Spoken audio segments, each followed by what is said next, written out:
Now we got the offensive line, Logan. Of course, these are the guys that you lean on to make it all work. And I'm looking at publications all over the place. Pretty much everybody across the board has the offensive line rated as a top 5 unit in the country, including Phil Steele.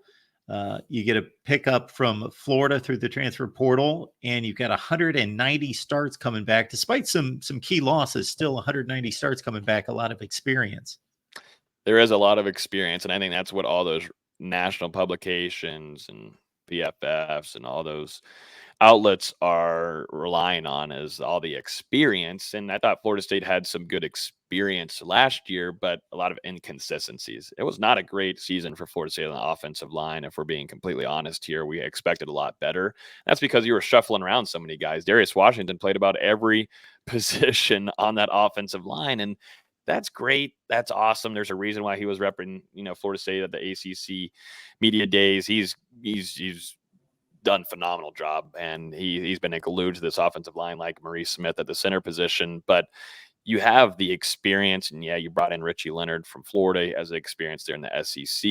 You have Jeremiah Byers coming back there at the right tackle position. You're going to have Darius Washington at that left tackle role. Keandre Jones, former Auburn transfer, at the left guard position. You got Bryson Estes in there.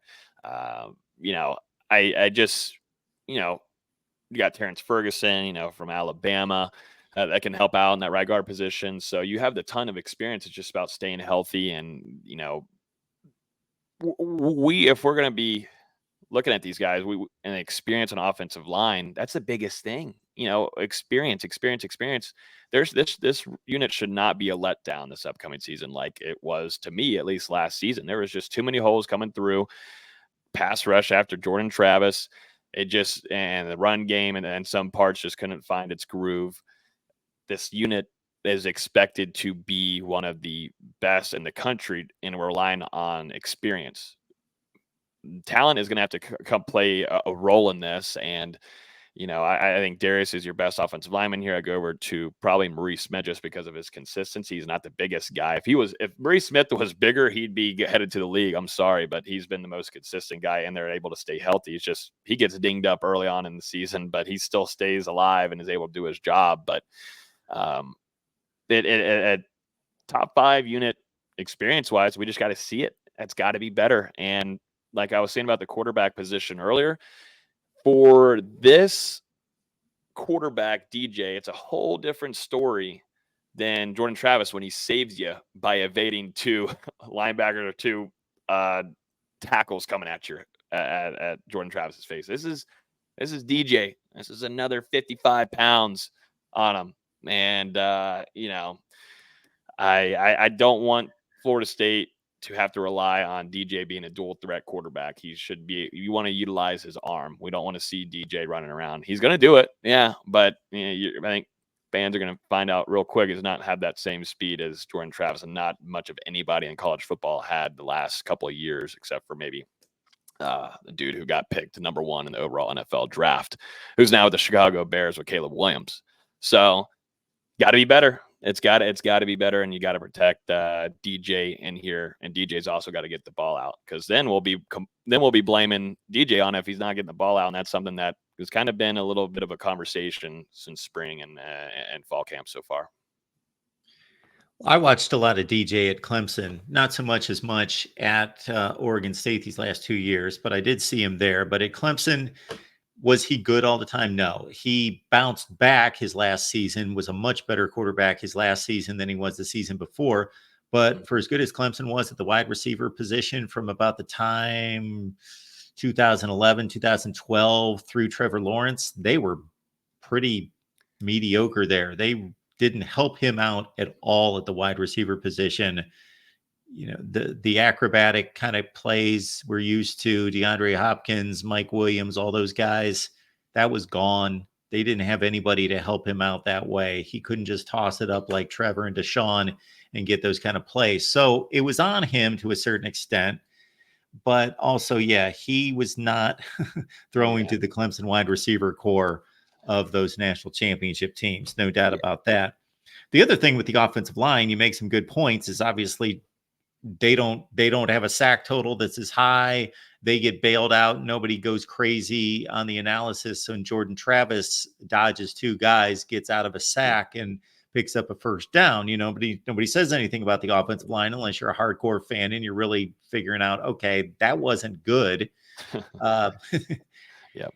yeah, absolutely. And then you also don't want to be in a position where your offensive coordinator feels like we always think of the playbook being determined on how good the quarterback is or how good the playmakers are, but it's also a consideration of what plays can we call because we can or can't block up front. You don't want to eliminate a quarter of the playbook because you're afraid that your quarterback's going to get killed and you got to get the ball out of his hands quick and throw a bunch of screens and bubble screens and quick slants because you don't trust, a step drop in the kind of time that you need for an 8 or 9 route to open up. Yeah, no, I agree, and that's where I'd really wish I was there at practice more, and I could just really see the difference in how this offense is being ran with DJ than how it was with Jordan Travis. And it was only one practice, so there's no way I'm cementing anything on this, but you know. DJ's gonna have to move a little bit. Got to move his feet, and I think that's something Florida State is working on and getting in the fall camp with him. And it's got to be getting the ball out quicker, and Florida State's going to rely on that speed in the wide receiver room and in the running back room. They got some good, really, really damn good pass catchers in the running back room this year with Lawrence Toafili and Rodell Williams, and that's going to be a threat for them whenever they go out and play on Saturdays.